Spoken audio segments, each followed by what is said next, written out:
this athletics championship. It's the men's and women's 100-metre finals. We're starting with the men, and Andrew Cott is your commentator. Thank you, Benjamin. Azamati is the first out. He was running very quickly in the spring in the US, has struggled a bit in the summer to recapture that form. Didn't get a good start in the semi-final, but if he does, look out for him. Yupun Abeykoon of Sri Lanka ran very well in the first round, 10.06. Just looked a bit tight in the semi-final, but again, if he can find that first round form, he may well feature. Ferdinand Omanyala, though, is going to be the next man out. Well, he was never going to join the distance ranks of Kenyan runners. All power, born to sprint, quickest in the semi-finals. The African champion this year perhaps starts as the slight favourite, but alongside him will be from South Africa the defending champion Akani Simbine. Took the title in a South African 1-2 on the Gold Coast 4 years ago with Enrico Brunches in silver. 5th in the recent World Championships as well. And Simbine will fancy himself as the man to beat. Emmanuel Essemi, Cameroon, have never taken a medal of any colour in this event, but Essemi certainly has a chance. This really is an open field in the men's 100 metres, and we're about to meet the two home athletes. And the loudest cheer will surely go to the next man into the arena. And the Alexander Stadium welcomes Nathaniel Mitchell-Blake. All the home athletes have talked about the lift they're given by this crowd. What a semi-final it was for Mitchell-Blake. Took the victory in his semi-final, 3rd fastest time overall. Let's see how fired up he is, but Jeremiah Azu for Wales, the British champion. Azu's coming away. The start of the gods in the semi-final. They will surely try. He gets out so fast. Can he hang on? A PB of 10.15 in the semis. He needs that and perhaps more again. Rohan Browning of Australia makes up the lineup, which is 8 athletes, 8 different countries. There are a couple of curiosities about this final. That hasn't happened since 1994. We've had 8 different countries competing in the final. Nobody from Jamaica, no sprinters from the Caribbean at all. And that's the first time since 1986, and it was a Caribbean boycott of Edinburgh in '86.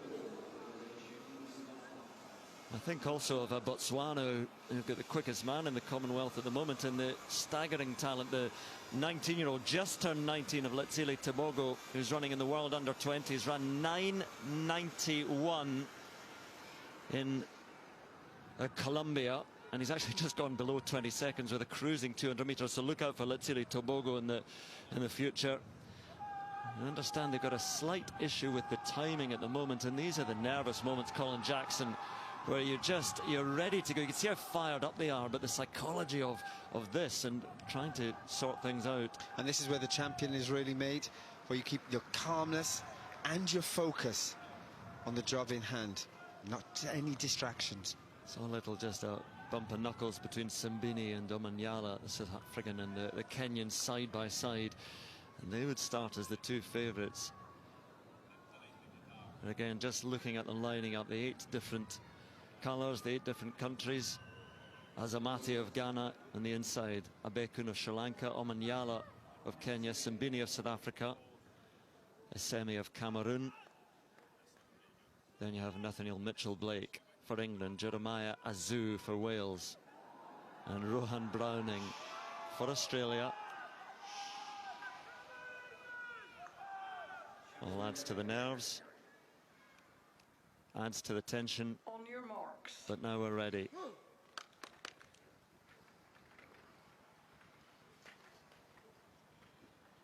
How can 32,000 who made such noise in the final of the women's 10,000 metres now fall so quiet?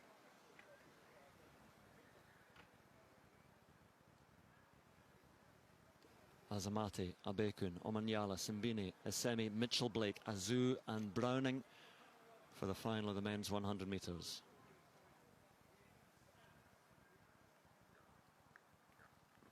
Set. Oh, flying out the blocks, Simbine, but look at Omanyala alongside him, and it's Omanyala who's powering his way. Is anybody going to catch him? Omanyala surely for the gold, takes it. Simbine with the silver, perhaps Abeykoon for the bronze. 10:02, the winning time. But again, the smile says it all. For Ferdi Omanyala, Kenya have a champion in the 100 metres. So well known, so well used to taking titles in the middle distance and beyond. But they have the quickest man in the Commonwealth here tonight in Ferdi Omanyala. And from that start, Simbini, others were trying to get back to him, but they just couldn't. He was too fast, too strong. And very, very confident. Simbini, the defending champion, ends up with a silver medal. But what a tremendous performance. And the Sri Lankan taking a bronze. Who would have called that 1, 2, 3? Well, I mean, we're talking about Kenya winning their first Commonwealth 100 metres golds. I mean, Sri Lanka, first time on the podium in 100 metres. So this is it's been a curious final indeed for lots of reasons. Nathaniel Mitchell-Blake and Jeremiah Azu just couldn't get into that race at all. They had threatened and promised so much with their performance in the semi-finals, but really Omanyala, again, look at him, he's a sprinter. And he's got the smile of a champion now as well. I love to see his celebrations. Look at that. He really feels a sense of honour, doesn't he? You can see he just has that pleasure of winning. No stress, saying, I'm a Commonwealth champion. What else do you expect? Great run. I think it was Simbini with the silver, Abeykoon with the bronze. And just as we look at a couple of replays, the frustrating thing for Nathaniel Mitchell-Blake and Jeremiah Azu will be that, you know, the times they ran in the semi-finals, I know it doesn't always work out like that, but the times they ran in the semi-finals would have got them onto the, you know, the very edge of the podium. But Omanyala out and gone, and from this point, Michael Johnson, no one was catching him. No one's catching him. I mean, he's got a great start. He's very compact. Sometimes he gets a great start, sometimes he doesn't, but he's been pretty consistent this year with everything that has gone on with him. World Championships, getting in a couple of hours before that heat. This was his opportunity here, and he took advantage of it, just led this race from start to finish. Akani Simbini, so much experience, been in 5th and 6th place in so many World Championship and Olympic finals, got a really good start over on Omanyala's right side, but it didn't bother him at all, and he was able to come through. He looked relaxed from the very beginning. It was interesting seeing Omanyala and Simbini sort of bumping knuckles right there on the start line as they were trying to figure out the start situation. You look right there and you see that actually coming out of that drive phase, Omanyala had a little bit of a dip and a little bit of a misstep there, but recovered well, didn't panic, and stayed with it here and still led this race from start to finish. Simbini, the reigning champion, relegated to 2nd place with still a medal. For the Sri Lankan, that's a really good performance there. He's been pretty consistent with his times all year, and to come in here and get a bronze medal in this field, great accomplishment for him. He will be certainly heralded back home in Sri Lanka for that performance among some of the best sprinters in the world here.